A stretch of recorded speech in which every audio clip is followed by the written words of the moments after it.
Happy blessed morning po sa inyo lahat. Ano po?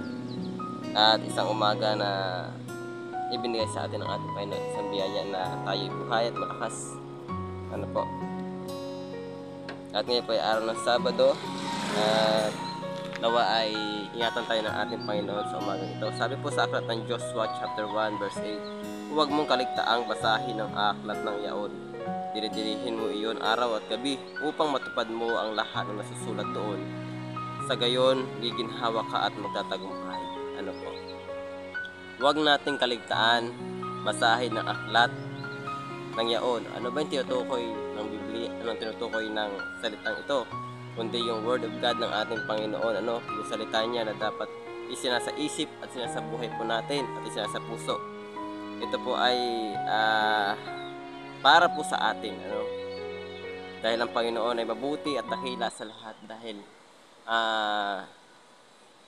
Dahil ang Diyos natin ay hindi tayo iniiwan at hindi pang pinababayaan man. Ano po?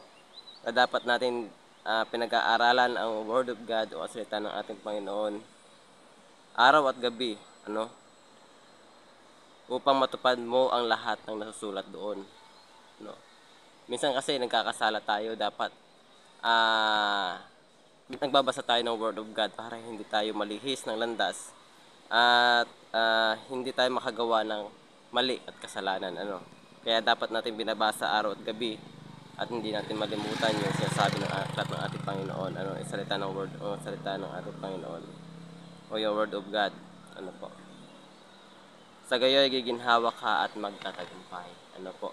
Kapag nagbabasa ka ng Biblia, lahat ng makikita mo sa Biblia ay patungkol sa buhay ng isang tao.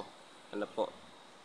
Yung mga pangarap mo, yung mga nais mo ay nasa aklat ng Biblia. Ano po? Na dapat nating binabasa kung ano yung buhay na dapat nating atahakin. Ano po? Upang guminhawa at magtagumpay yung ating mga gawa, ang ating mga pamumuhay, pamumuhay natin sa araw-araw na ating pamumuhay. Ano po?